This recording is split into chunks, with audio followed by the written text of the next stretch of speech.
All right. So a recording of this particular session will be available. Don't worry, because it's online. All right. So if you're ready, then let's start with the lecture. All right. So let me just share the screen. I will have to change to another screen for sharing. All right.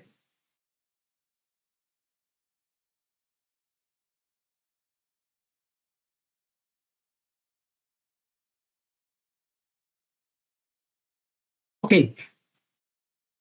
Right. So for today, we are going to start with a whole new chapter called Java Collections Framework. So these are supposed to be taught in the early stages of this course, but because you are not going to use them until when you are doing your assignment. So therefore, this particular chapter has been deferred until now. All right. So I think it's probably the right timing now, since we are going to cover some advanced construct, and because the symbol and also the notation may look a bit peculiar to you, so you might have difficulty understanding it, right? So don't worry, we're going to cover the essentials of this particular topic, okay? So let's continue. All right, so here we go. Okay, so firstly, what is collection in Java? As we all know, the collections are used to store, retrieve, manipulate, and communicate, aggregate data. So that is to say that the collections itself is a class that allows other data types to be stored, okay? So it can be even another class. So therefore, it is quite flexible in that sense that the collections allow any data type to be saved into your collection structure. So we are going to talk about this collections later. So how many types of collections are available in Java? So in basic sense, we have 4 types, which is basically the list, map, set, and queue. Okay, so you might notice that is actually quite limited, but is it that only? Right, actually you have more than that. All right, so if you seriously go and check it out, then you notice that we do have things like hash set, which is basically a derived set. We also have other things like hash map, which is a derived map. And at the same time, also, we have other queue types like priority queue. Okay, so those are derived types of your base types, which are these 4. Okay, so your base type or base classes, there are these 4 types of standard classes that you can use: list, map, set, and queue. So what about generics then? Generics, you don't have to worry, it's an entire chapter on its own. All right, so this will be after we have covered our topics on Java Collections Framework, right? So we'll look at it in detail later. And obviously, when it comes to this particular topic, a lot of people will start worried because they are start worrying because they can't understand what it means, okay? So let's have a look. Firstly, why is there a need to have Java Collections Framework? So the Java Collections Framework, in fact, allows us to basically perform a lot of data manipulation, especially data structures and also algorithms and also data storage in a more efficient way. So choosing the best data structures and algorithms for a particular task is one of the key to developing high performance software. We all know that, right? And a data structure is a collection of data organized in some fashion, and the structure not only stores data, but also support operations for accessing and manipulating data. So those are basic concepts that you should know. Okay, let's look at it this way. Okay, in object-oriented thinking, a data structure, also known as a container or container object, is an object that stores other objects. That means you have object inside an object. Okay, we will see how that is done in the programming sense shortly. Okay, and this is referred to as data or elements inside your object. Okay, and to define a data structure is essentially to define a class for it. Okay, so all these are basically class definition. And to create a data structure is therefore to create an instance for that class, okay? Or instance from that class. All right, so let's go on. The Java collections framework allows this kind of flexibility because you don't actually have to reinvent the wheel. There are a lot of collections that are already being created in JCF or Java collections framework. In short, we call it as JCF, so that you don't have to redo everything from scratch, okay? So things like map, like queue, like your list, and so on, they are all available, and you can just use it at will, okay? Because it's already defined. And all you have to do is that you just need to import the correct library. And the correct library is actually located inside java.util package, okay? All the interfaces and classes defined in Java Collections Framework, or JCF, they are grouped into the Java util package. So therefore, it's easier for you to actually look up for that, right? And next, so what JCF is made of? They are basically supporting two types of container. One is for storing collection of element, and this is basically simply referred to as our collection. And the other will be, of course, for storing key pair value, right? Key value pair, in fact. So that stores more than one element, okay? More than one type of data. So therefore, it's called the key value pair, okay? So one is just simply for storing single element. That element can be of homogeneous type or heterogeneous type, that doesn't matter, but it's just one single element. But this one, the other one is for storing a pair, then we call that as a map.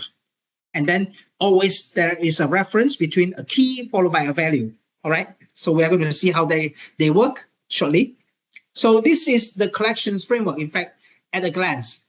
The collections framework, in fact, covers list, set, map, as well as our queue as well, right? Queue is not shown here. So don't worry, list, set, map, queue. You just have to remember that these are the fundamental 4 data types inside our Java collections framework. So over here for list, in fact, the list can actually be derived to make what we call as array list. That means you can inherit the base class, which is a list, and modify it to become an array list. Or optionally, it can also be vector type, right? Vector class, which is actually derived from your list as well. And finally, linked list. Okay, linked list has pointers for both to the previous node and also the next node. So therefore, you should be able to see how they work hand in hand later, right? I believe you have studied some of these data structures before, right? So in your data structures, you might have studied about list, set, map, and so on, all right? But anyway, we are going to see how they work together shortly. And then for set, of course, you have hash set, link hash set, tree set, sorted set, and so forth, okay? So you notice that our tree set actually is deriving from sorted set as well as from the base class called set, okay? And on top of that, we also have hash map, hash table, tree map, sorted map that is actually coming from your map class, all right? So then, the kinds of collections that we can use in our program, they are called collection in general, and collection actually refers to a group of objects, and that group of objects, each of them will be called an element, and the whole group is called elements, all right? Like for example, your list may contain multiple elements, your set also. So what's the difference between a list, a set, and a map? So over here, we have some basic definition. Firstly, a list is an ordered collection that can actually be implemented, and duplicates are allowed, okay? So if you look at list, your list consists of ordered collection. So that means it could be an ordered list of number, for example, the integer number that starts from, let's say, 1 to 5. It could be 1, 2, 2, 4, 5. Duplicates are allowed, okay? So your list will probably be arranged in that order, right? Since it's ordered collection, of course, it will be sorted, okay? Next, your set is an unordered collection which contains no duplicate, all right? So a set should be unordered, and they have no duplicate because your set will be in such a way unique, okay? And then there's a special kind of set that is ordered. Although we say that the generic, the base class set is unordered, you could have implemented what we call as a sorted set. But don't worry, all these are implemented inside our Java collections framework for you. So therefore, the so-called sorted set is an ordered collection with no duplicates. So the basic characteristics will be the same, no duplicates, but one is unordered for the standard set, and for the sorted set is a derived set that allows ordered collection. All right. So we are going to see how they work later. Don't worry. All these are just definition. Just bear with me for a while. I need to explain about what they are first. Okay. Then there comes map. Okay. Map contains a value pair, right? A value pair that is basically the key followed by the value. All right. So it's a collection that maps key to values, in short, right? And sorted map is basically a collection that are ordered by the keys. So although you can have a collection that stores key and value, but you can also have a collection that is ordered by the key, right? So this is called the sorted map. And note that there are two distinct hierarchies. One is sorted, the other one is unsorted. Okay, and then let's have a look at the first part, which is your array list and linked list. Okay, so how do we actually use them? Let's have a look. So for array list and linked list, they are basically belonging to the base type called list. We are not going to talk about vector. Let's have a look at array list and linked list, as well as a helper class called iterator. Okay, so in the iterator, in fact, it could possibly allow what we call a list iterator to be implemented, and the list iterator actually works on list. Okay, and the word iterator means I can actually scroll through the content of my list. So that means you are actually able to examine the content or the elements of the list one by one, and you can follow in that sequence to look for some values. All right. So the iterator, in one sense, allows the values inside the elements to be examined. Okay. And then let's go on. So the collections that we have seen, list, set, queue, and we haven't actually talked about the next type, which is a map. Okay, don't worry, we'll talk about that later. All right, so let's go on.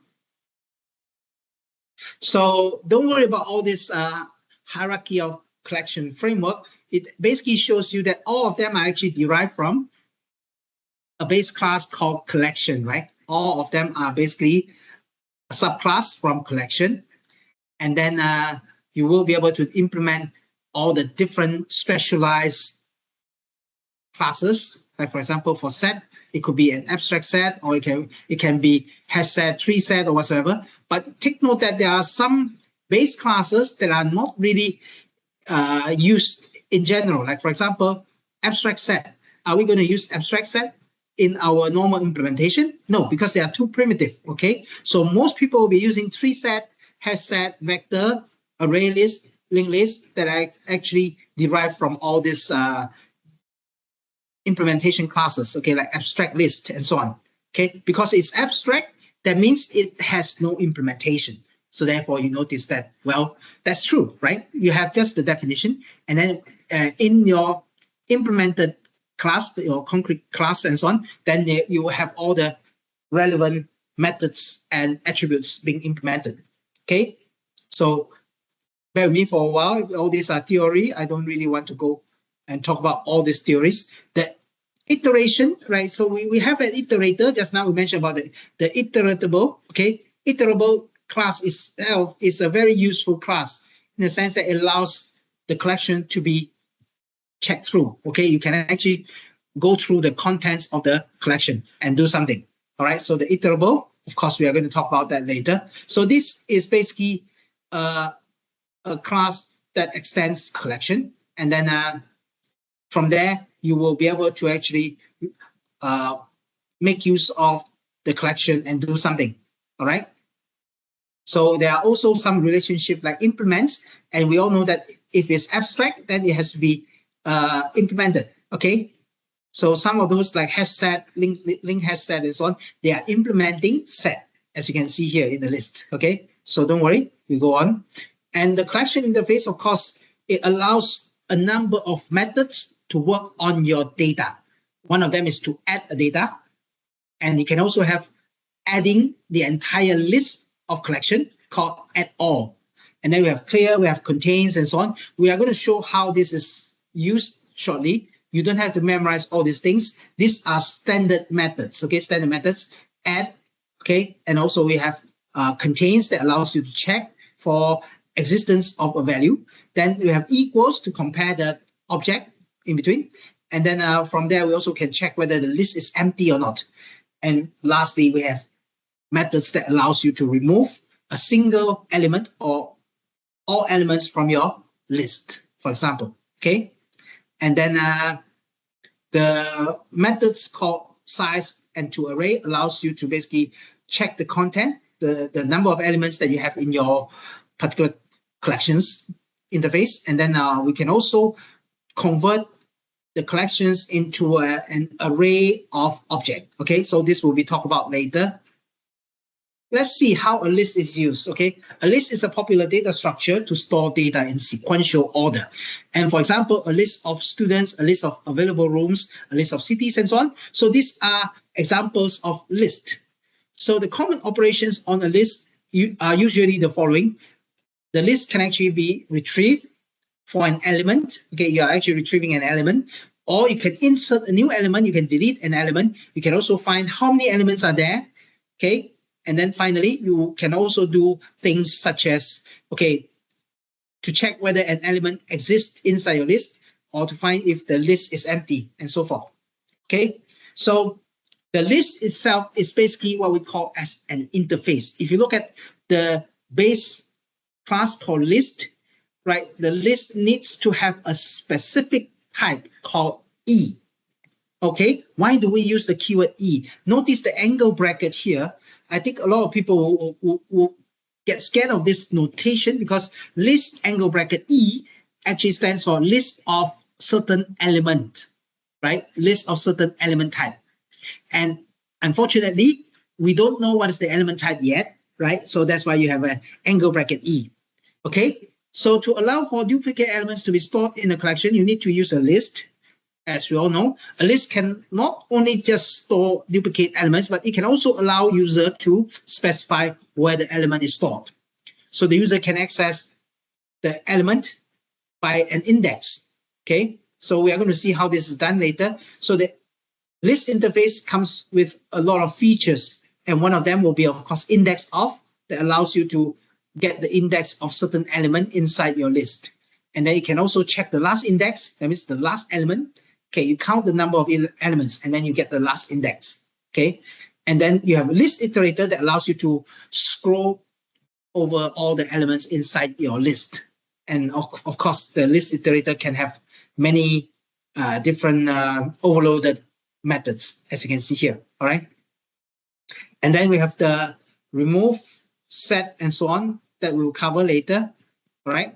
So let's see how this is used in our general example. There are three ways to implement this in Java. One is by using an array, the other one using array list, and finally, we can also use a linked list, okay? So all these are different array implementation, right? So let's see, the first type. Many people have used this array before, right? So when you create an array, array is a fixed data structure.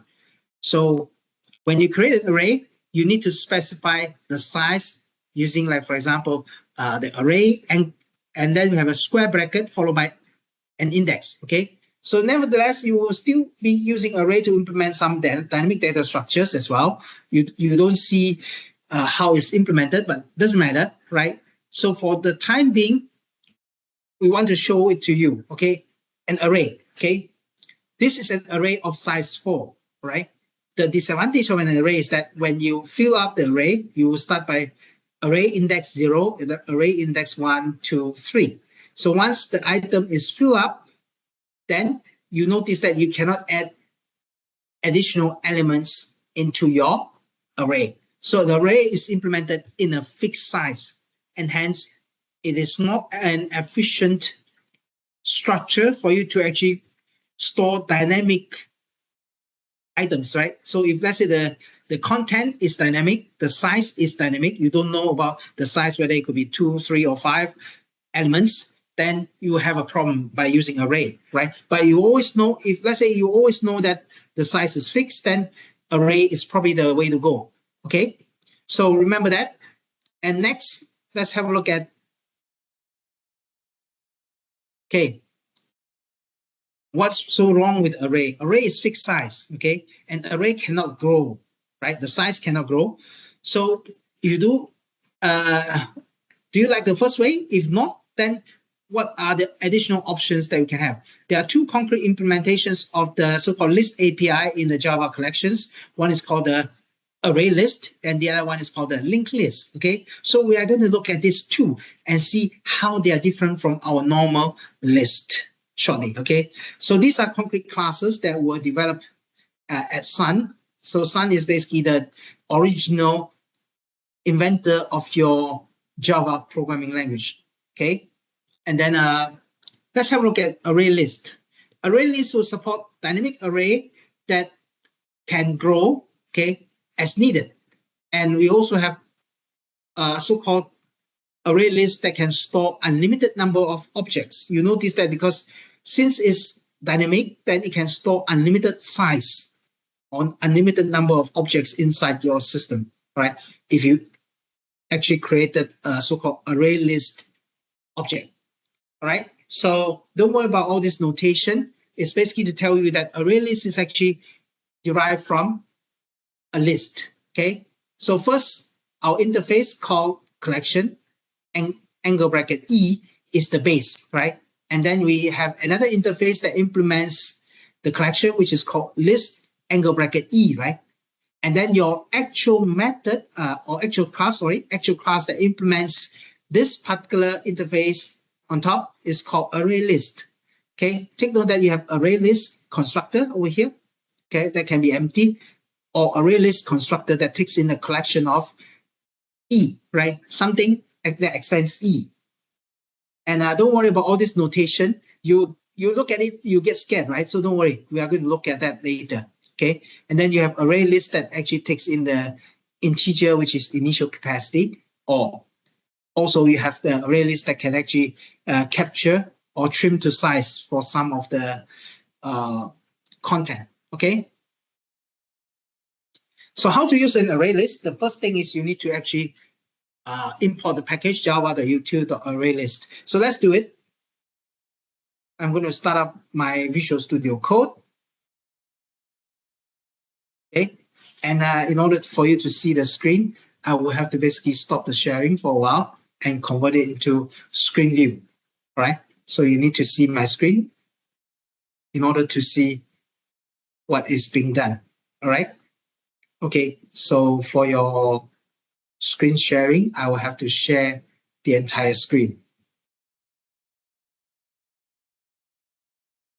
Okay, so there you go, screen shared. And then this is your Visual Studio Code interface. Don't worry about all these things. We start by creating a new Java project by pressing Ctrl-Shift-P. Okay, so let's start by Ctrl-Shift-P, create a new Java project.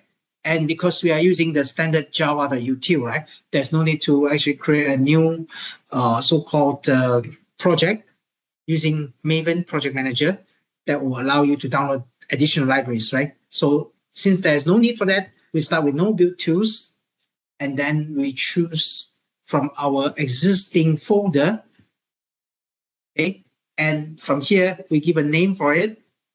So unfortunately, the screen is actually being cluttered by all this screen sharing utility, right? So over here, what I'm going to do is I'm going to type in this case, the first example will be, let's say, list example, okay? So I'm going to call this program a list example, okay? And we press enter. So it's going to create a project called list example, and then there's an app.java file inside here. So we are going to use the app.java file. You don't have to modify anything, but just remove this line first. The hello world can be just removed.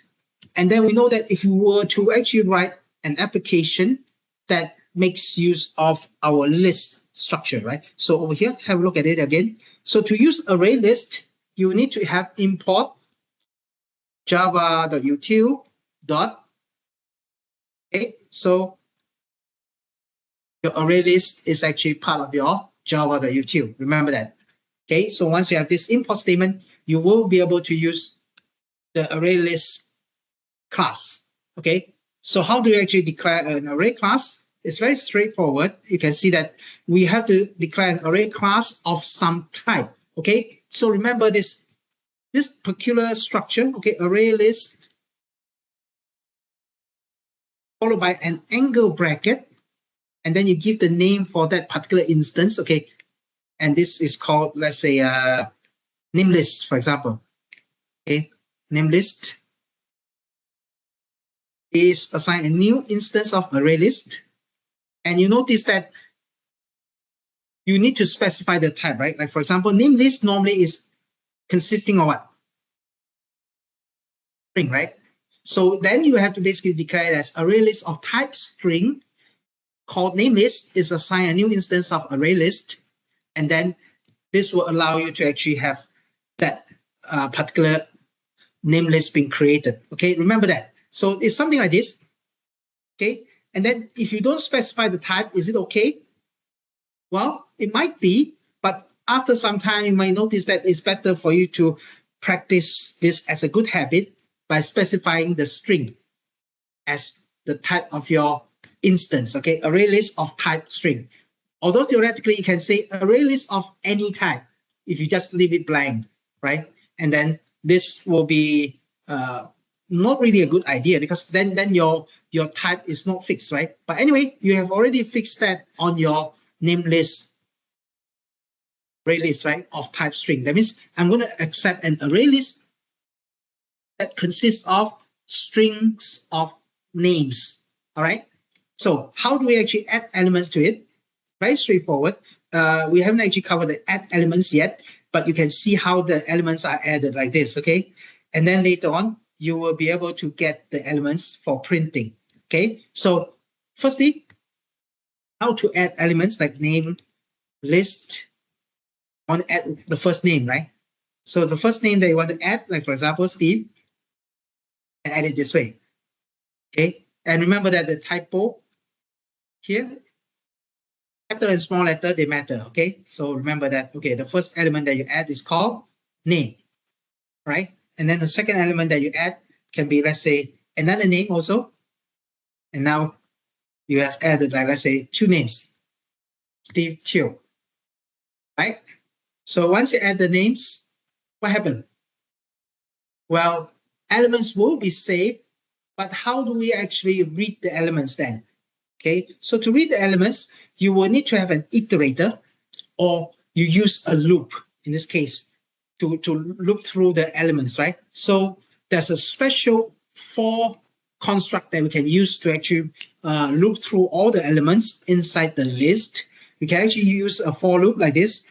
So take note that it's going to be different from the normal for loop that you see. For, okay, like for example, our general for loop will be like this, right? For integer I is assigned 0, I less than, let's say, 10, and then I have I plus plus, right? So this is our general looping structure, but we're not going to use this, okay? This is the old way of doing it, but there's a much more efficient for loop that's meant for iterating elements inside, let's say, a collection. So we can actually use this construct, which I would like to show to you, which is called the for with a value, right? Okay, like in this case, I would say for string name that's in name list, right? So then I can basically initialize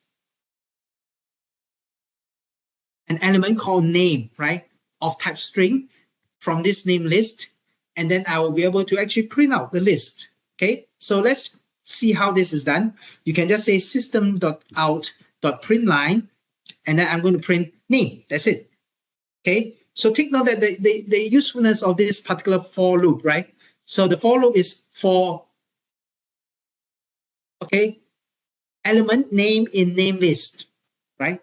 So for each element name in name list, which is very useful, right? So we read it in a very human readable format, but actually when it comes to coding, it's this format for string name dot dot name list. So actually when you read it in normal term, it says for every element called name inside name list, then you start to print out the name, right?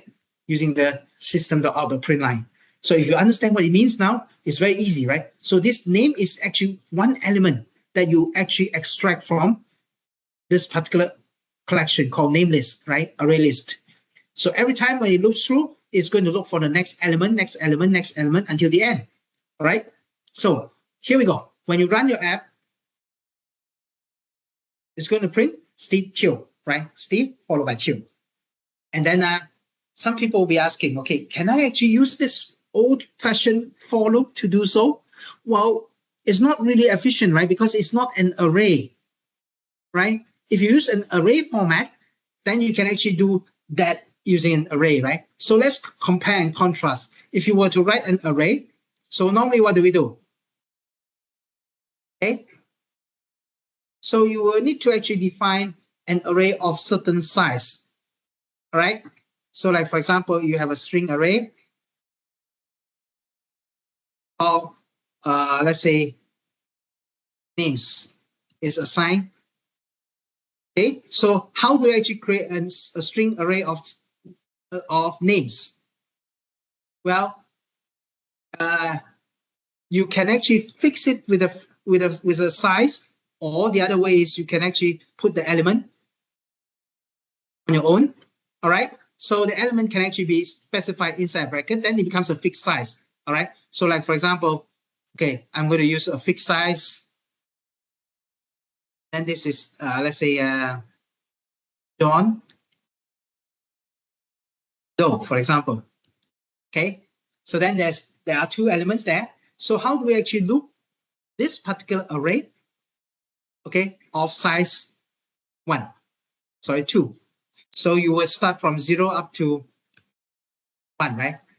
Less than 2. That's the index that you're going to use. And then you're going to print out the output in the following format, system.out.println. And then we would print names index. So the index is important because if you don't use the right index, you are going to end up with trouble, right? So there we go. We have, okay, names I in the case. And what we get, Steve Teo, John Doe.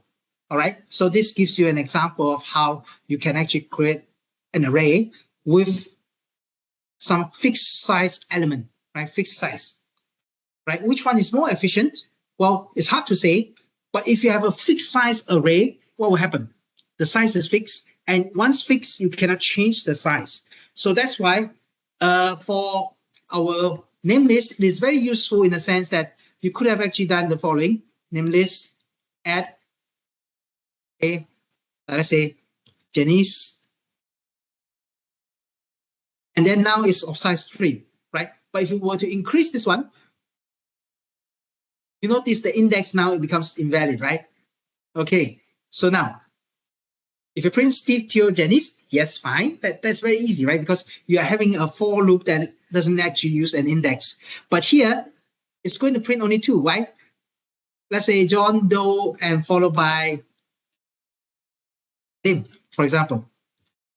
You're going to get the same output because Lim, okay, is not specified in the index here.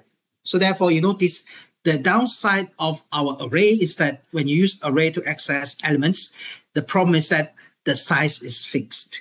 Okay, the index is fixed. And if you want to read more elements, you will have to increment the index. And that becomes a bit problematic, right? A bit troublesome. Okay, so can you see this? So now let's have a look at our code again, right? How to use array list. Why is it better than our array? You notice that array is fixed size, not a good idea. And then creating an array list, we can actually specify inside our angle brackets after the name. Like in this case, array list of type string, vector1 is assigned a new instance of array list of type string. And then you just use a bracket. Okay, the bracket doesn't specify any size, right?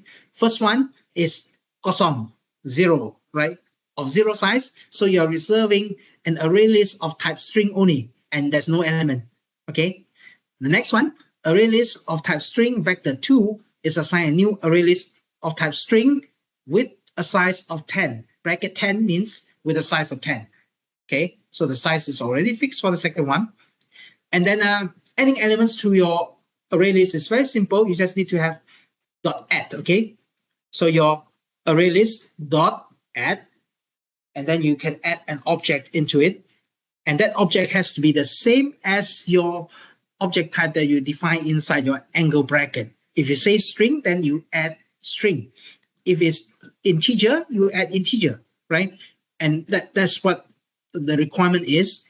And followed by, if you want to add to some position, you could have done .add bracket index, whereabouts you want to add the element, followed by what element you want to add. Okay, this is possible.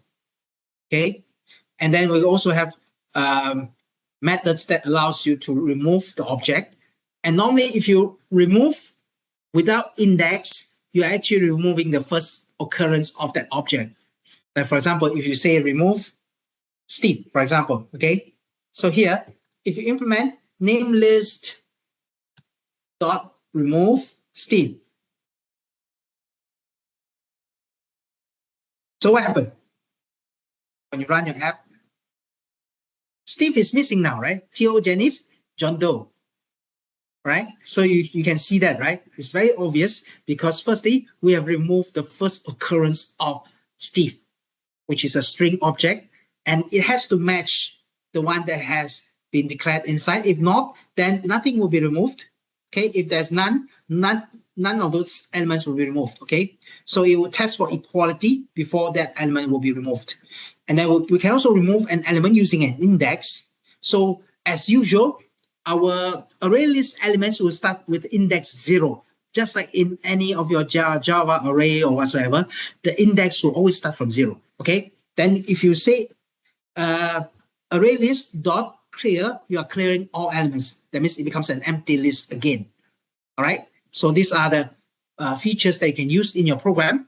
Okay, and also if you want to get an element from a certain position, we'll use array list dot get bracket index in order to actually get that particular value from your array list. So I will demonstrate to you then. So over here, if let's say I want to see what's the element, okay, on number 2, okay, system.out.println is the one that we are going to use to print out the value of namelist.get, and I'm going to get it with an index, like for example 1. So index 1, after you have removed, okay, Steve from Steve, Theo, Janice, so this becomes index 1. Let's have a look. Okay, before we proceed, I will just say index 1 is now value. Okay, so there you go. Index 1 is now Janice because you have already removed Steve. Okay, so this is index 0 already. So first you have 3 elements, 0, 1, 2, right? The index is 0, 1, 2. But since you have already removed this one, Steve, so now this will be index 0, index 1, right? Index 1 is Janice anyway. So therefore it prints index 1 is now Janice, Theo, Janice. These are the 2 elements available, followed by John Doe, which is fixed array size. Okay, so we compare them, and then you can see how convenient it is to use a so-called array list, right, of certain type. Okay, so remember that. So I would like to just demonstrate this to you so that you are aware of the additional features in our Java collections framework. So all these classes are created for you so that it makes your life easier, especially as a programmer. You know that your life now is much easier without you having to write all those base classes again, right? So the collections framework actually simplifies a lot of your programming tasks. It's just like a Swiss Army knife that you can use when you go camping, right? So it's multi-purpose. You have so many tools that you can use, and you'll be happy using the so-called collections framework. Okay, and also we can have a sublist method that allows us to access the list as a subset, right? And you need to just specify the beginning from index to index in order to create that sublist. And the list will be returned as an object. Remember that you have to actually use ArrayList dot sublist bracket from, let's say, index 0 to index 2, and then it has to be assigned to a new ArrayList in order to be, okay, a new instance of ArrayList in order to be able to become useful. All right. Next, let's go on. Okay, and how do we actually search an array list? So as I mentioned to you, to search an array list is very simple as using the contains method. Okay, this method is very useful. You use a contains method to say whether your list contains this particular element or not, and then you'll return true, false, and immediately you know that, okay, it's either true or false that that element exists in your particular list.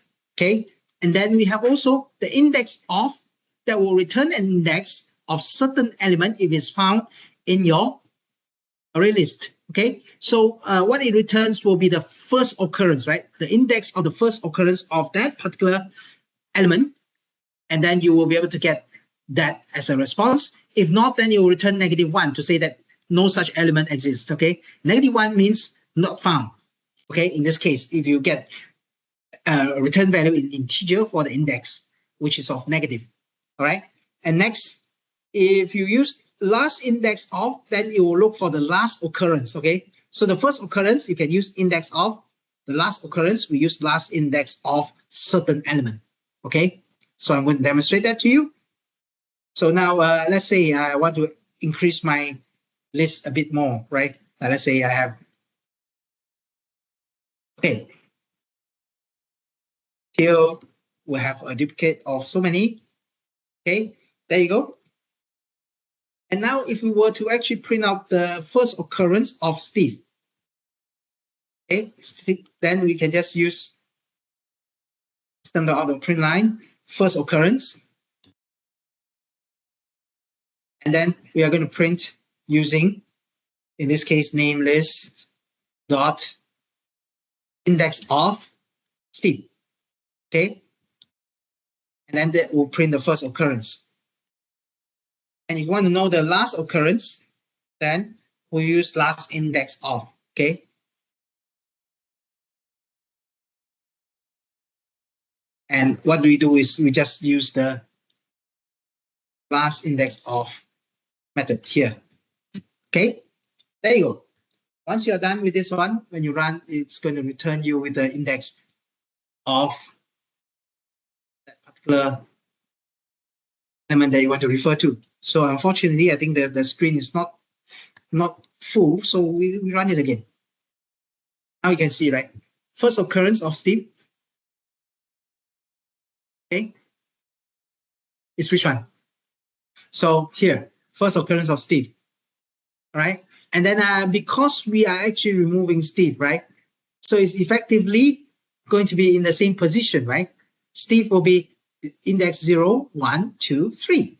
So both way, it looks the same. The last occurrence also is this one and only one, right? So if you don't remove, then, well, thankfully you can see the difference. If you don't remove Steve from the list. So there you go. The first occurrence is index 0. If Steve is there, okay? And then followed by index 1, 2, 3, 4, which is the last occurrence, right? You have two Steves. All right. If you remove one and only one from the list, you're going to get the same index. All right. Okay. Any questions so far? If not, then I will go back to your attendance again. Who else have not signed in? Please sign in lah. Okay. Right. Can you all see my screen? Is it okay?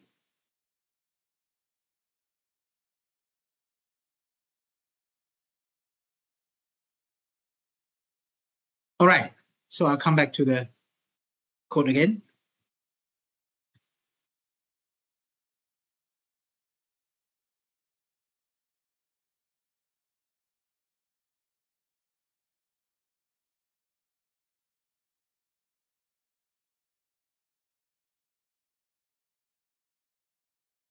Right, please sign in ASAP. I'll let you have another 2-3 minutes to do so, and then before I wrap up the part on array list.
Right?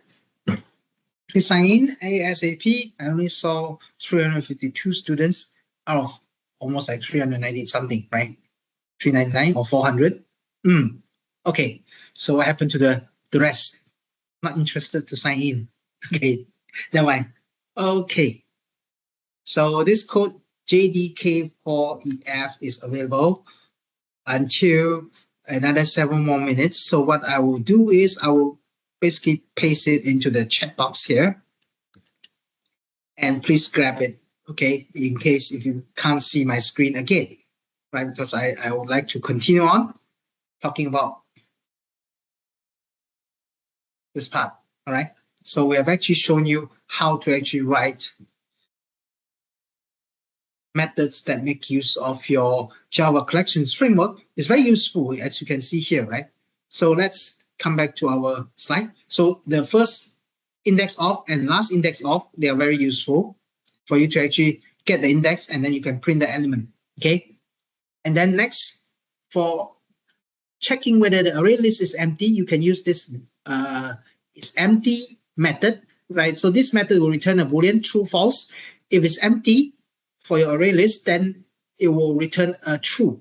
If not, it will return a false. For the next method called size, this is a very useful method because it will return a size of elements inside your array list, right? Like let's say your element that we have here is of size 1. So if you don't know, that's okay. All you have to do is just code it using the .size method to return, okay? Over here, I want to know the size of my name list. So I would use namelist.size. That should allow me to know the size of my array list. Okay, so if you don't see it, that's fine because it's below, and you might need to actually run it again in order to see it. Okay, my size is 6 because I've added a few elements, and then I did not remove the elements 1, 2, 3, 4, 5, 6, which is correct. If you remove it, it becomes 5. Okay, like this. If you remove it, it becomes 5. 1 is removed, then you have the size, which is 5. All right? Okay, so that will be some of the things that you need to know.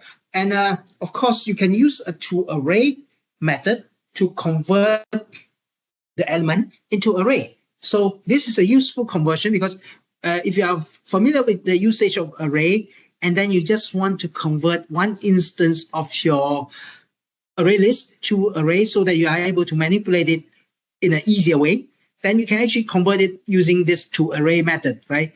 But the downside, of course, is your array of object must be cast to certain object type before you can use it, okay? So just remember those keywords, right? So these are some of the examples to show you the differences between array and array list, okay? So just now, if I were to define an array of certain fixed size, I could have actually defined it this way instead of initializing it like just now. So over here, if you see my list here, what I did is I actually assigned it some values. But if you don't want, you can actually say, okay, something like that. And then this is a list of, sorry, my typo, my bad. string array of, okay, given a name, Nama is a new string array of size 10, for example. Then it becomes fixed size, okay, fixed size 10. So remember that's the way we can actually declare, okay, a new instance of, let's say, an array of string called Nama. Then it can be of that size, okay? And then from there, of course, you can actually use index to update the value and so on. So these are some of the examples. So you can see that for flexibility, of course, array list is more flexible, right? It can allow you to update an element, it can allow you to return the size and so on, right? But if you look at for normal array, the normal array, your way of accessing the element will be always using an array bracket index, okay? Array square bracket index. And then if you want to update an element, it will be array square bracket index, assign a new value, right? So which one is more versatile? Definitely it is your array list. So therefore, in future, if you want to write programs that deals with data structures and so on, make use of array lists instead of just normal array. It will shorten your development time a lot, right? You can see how it actually helped in that sense, okay? And then there's also the last final warning. The size of lists can dynamically change. So therefore, do not use the index to add, okay? Be careful. Like for example, normally we use add bracket E for adding the element to the end of the list, right? If you try to use add index E, it will insert to a specified area, right? Specified index. If this index is available, you will just add in, okay? And then next, if you use remove E, it will remove the first occurrence of that particular element E in the index.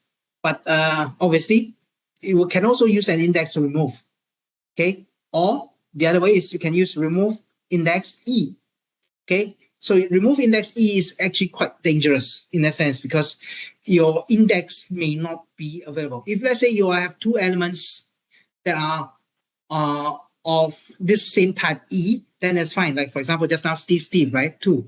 And you notice the index, they are different.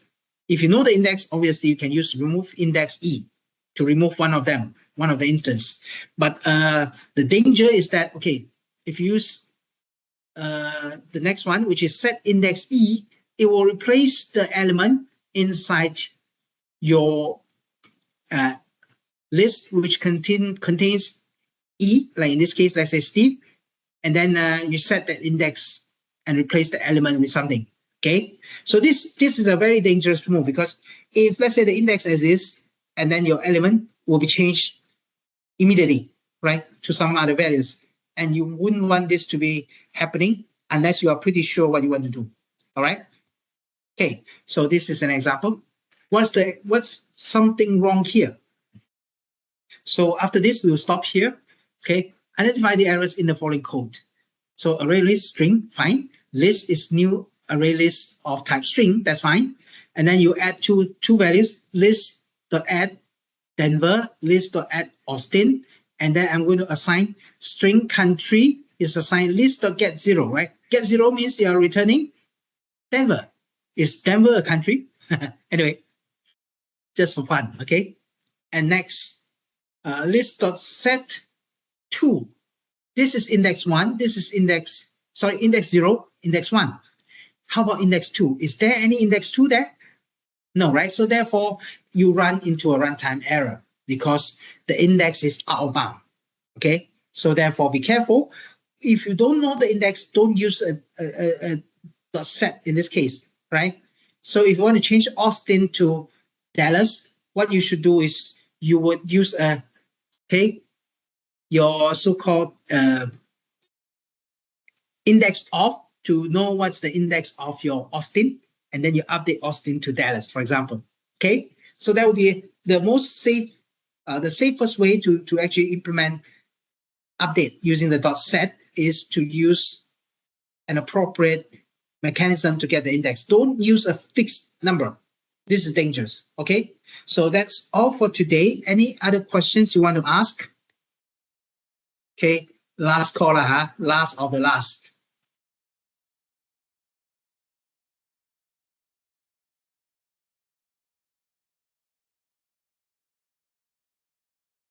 right? Less than 1 minute to go. Please do so ASAP, quickly.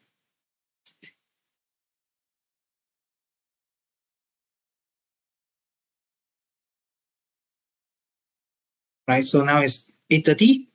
Thank you very much for attending the online class, although it's not so conducive, but it's actually quite flexible in that sense, right? Because we can actually start without worrying about the waiting time for other students and so on. And then, well, this session is recorded, but I will have to upload it because it's not recorded by our Panopto camera inside the theater, right? So therefore, I will actually create a safe record of that. Don't worry. So just bear with me for a while. I need to basically stop the recording. Okay, here we go.